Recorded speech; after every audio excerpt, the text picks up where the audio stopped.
Hello everybody and welcome back to my Roblox how-to series on everything that you need to know about how to make Roblox games. So today, I'm going to start a kind of mini-series inside of this whole big series of the how-to series, which is going to talk about all the things in the Explorer here. We have a ton of different services in here, and I'd like to shed some light on each of these so that you know what each one does and how each one can help you out in your game making process. So obviously we all know what the workspace does.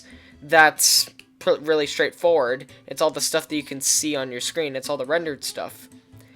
But first, I'm going to be talking about the lighting service.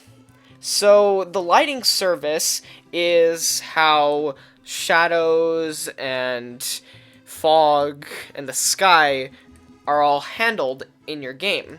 You can see when I open up the lighting service that there's a couple of things in here called atmosphere, sky, bloom, depth of field, and sun rays.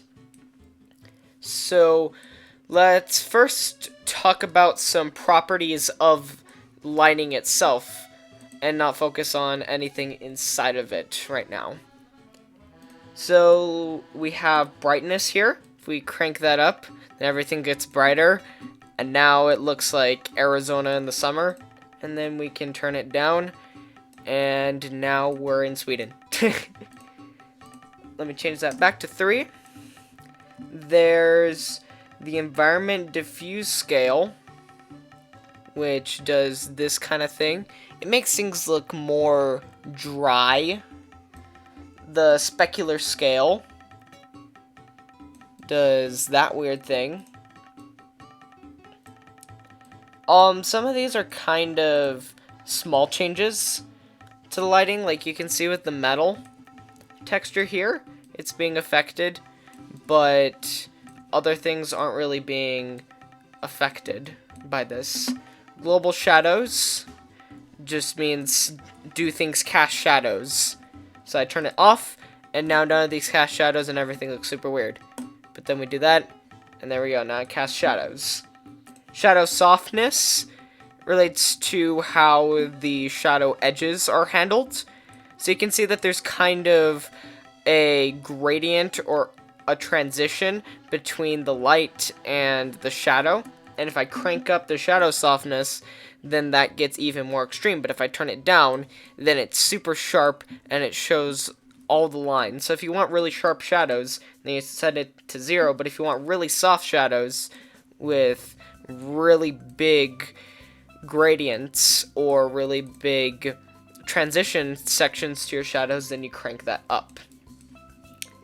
For the clock time, that just sets the time of day. So if I crank that up, then we end up at midnight, which is 0, or 24. 24 just resets you back to 0. And then you can keep going. And it basically follows military time for the clock. So 13 o'clock is this, or 1 p.m. Usually it defaults to 14.5, which is about 2:30 p.m. The geographic latitude just determines how high you would be from like sea level if you're thinking about the Earth. So if I crank this up, they can see that the sun moves its location. And it gets really funky sometimes if you set it to really high geographic latitudes. But if you set it to 0, then that's basically like you're really low down on the ground. Time of day, here's just another way to set the time, essentially, like clock time. It works the same way, but it just shows it to you in more of a standard way of looking at time. Like if you were to look at your phone, or any digital clock really.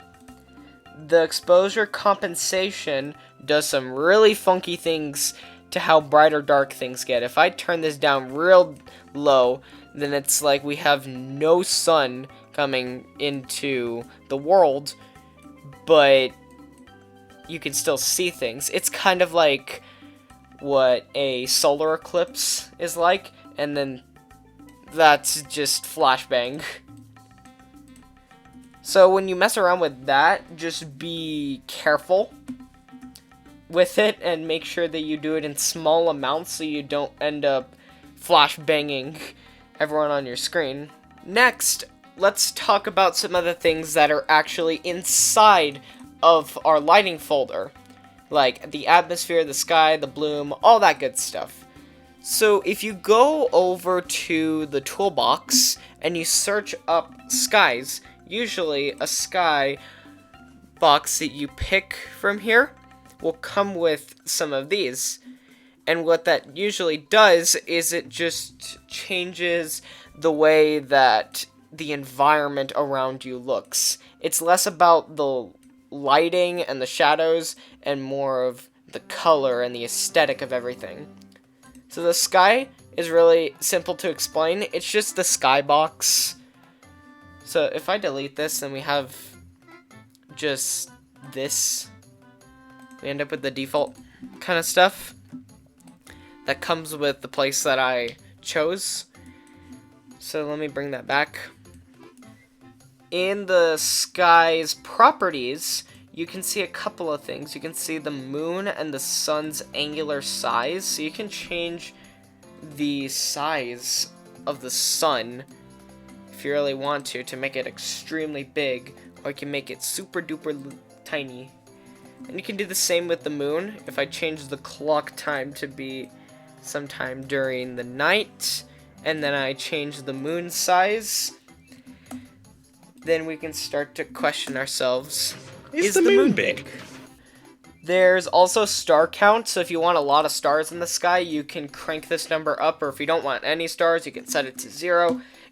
All personal preference. Celestial bodies shown just says whether the sun and moon are there. If you turn it off, then no more sun, but there's still light coming from the sun. You just don't see it. Next, let's talk about the atmosphere. Now, the atmosphere is really interesting. First, we can see that we have the density and the offset sliders here. If I crank up the density, then it makes things more foggy, and the offset just moves it around based on where the player is. So if you want things really foggy, you can crank this up a lot, and then now it's extremely foggy and I can barely see anything in front of my face. But if you don't want any of that fog, you could turn that to 0. Pretty simple. And then the offset only really applies when you actually turn the density up. It just kind of shifts it to see how far it is from the player. Glare doesn't really do much, really, but haze is really neat, because if you turn it up, the more you turn it up, the more that the sky starts to look rainy. So if you want to have like a rainy scene in your game, then you can crank the haze up really high and you can make it look like this. And then you can also set the density to be really thick so that then you can really give off that rainy storm kind of vibe, if that's what you're going for. Color and decay go hand in hand with the haze property. So color will make this the color of the haze, and then the decay is the gradient or the transition color between the haze color and the blue sky up towards the center. So I'll demonstrate this with two really standout and ugly colors just so you can see what I mean. That if I start turning up the haze, then the haze will be yellow, and then you'll have a slight amount of purple kind of area between the yellow and the blue before it fully transitions into blue. And then we have this really ugly mess. Typically you're not going to do this, you're going to probably set it to a nicer color, more like that, and then change the transition color to maybe be like that. That looks a lot better. But it's something that you have to play around with, and it's really subtle things that you mess around with. So let's start doing some little speed rounds with some of these. Bloom is best explained visually. So if I crank intensity to 0, if you look at the sun, it's like that. And then if I turn it up, then you can see things kind of get brighter and more broad. So it kind of brightens things up, and it also applies to neon objects. So I turn it down to 0, and then it doesn't really have much of a glow to it. It's kind of like if you guys play Minecraft, the glow squid, where it doesn't emit any light on its own, but it still glows. And then I turn it up, and then it actually starts to glow. The size, it's self-explanatory. It changes the size of the bloom effect, and then its threshold is how much it can use. Now let's talk about the depth of field. The depth of field is only going to work for you if your studio settings are set to be high enough. So for lower end devices, some of the depth of field that you apply, and also sun rays, will not render unless, it's a higher end device.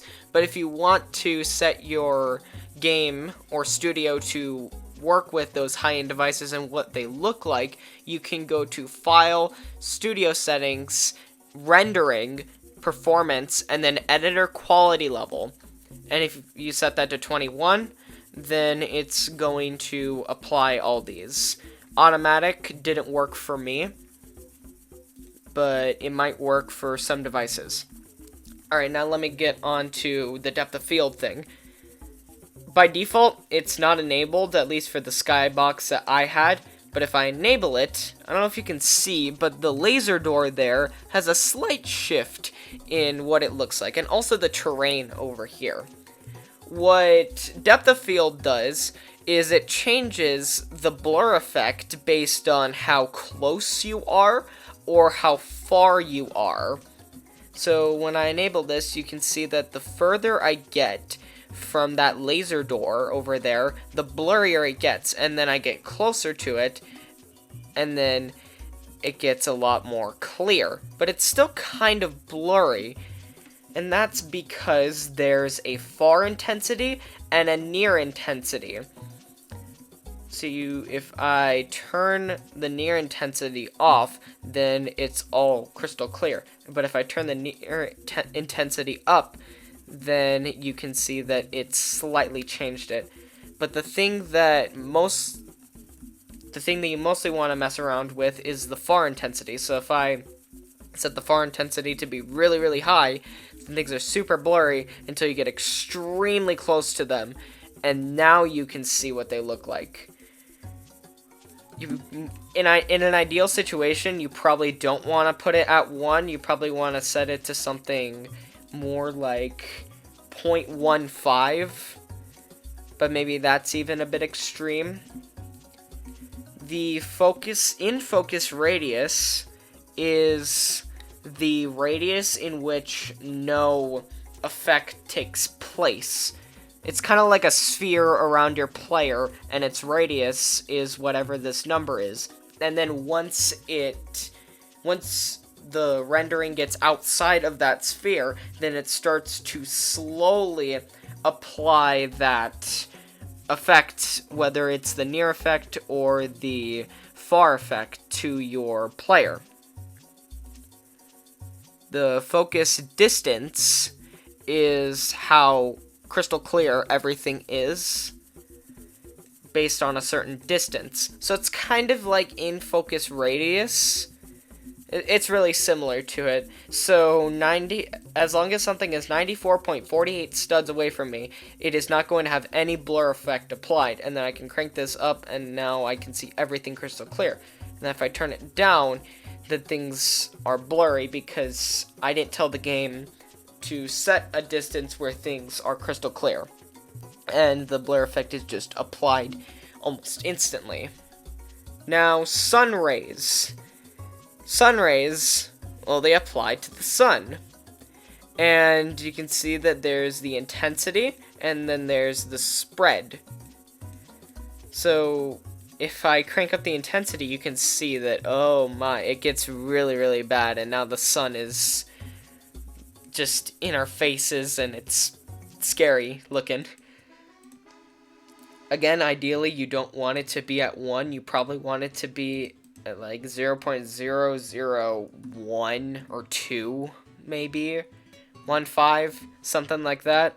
And then the spread is how far of a distance that ring around the sun is spread over. So when you turn up the spread, it almost looks like the ring disappears around the sun, but really that ring is just being evenly distributed over a certain radius. So now it looks like it's not there at all, but then if I crank it up, you can definitely see the ring that was there. It was just distributed so evenly over a wide space that it looked like it wasn't there. Now there's 2 things that weren't included in what I already had in the workspace, which are color correction and blur. Blur is like the extreme version of what the depth of field does, except it just blurs everything. It's currently set at 24, and its max makes the game almost unplayable. Even when I'm super close to objects, it's still really, really blurry. But this isn't really used much. I don't find myself using it that much because it blurs everything, not just far things, but everything. Someone might be able to find something they can use the blur effect for. Maybe it's for like a death screen, or when you get hit really hard in the game and then everything seems to blur in your vision. Now, color correction is the color of, or the tint color of your game. So currently it's set to white, so it doesn't look like anything, but if I start maneuvering the color, you can see the tint start to show up, especially when I get up here in really extreme colors. Usually you would probably want to do something really close to the white area, something kind of like that. Maybe now you're in a desert scene, or you're in a weird mystical forest, something like that. But most of the time, you probably just want to keep it at white. The brightness does exactly what it says. It changes the brightness of the game. And -1 is just pitch black, and 1, the screen is completely white and you can't see anything. Contrast is really weird. You turn it up and then everything kind of looks like a comic book, like an old comic book, sort of. It's the best way I can put it.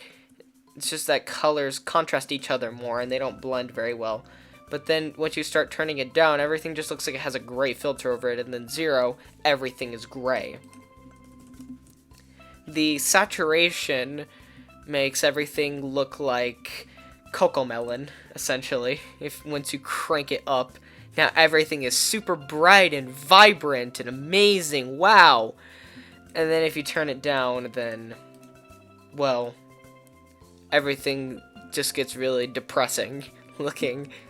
And now we're basically in the scene of like a 1920s movie. Wow, amazing! That's essentially everything you need to know about the lighting tab in the Explorer. So I hope you guys enjoyed. Please subscribe if you did. And I started a Discord server, so if you want to, you guys can join. I have a link in the description for that. And next time we're going to be talking about another one of these tabs in the Explorer, which is going to be the Material Service. So I hope to see you there. And thank you so much for watching. Peace.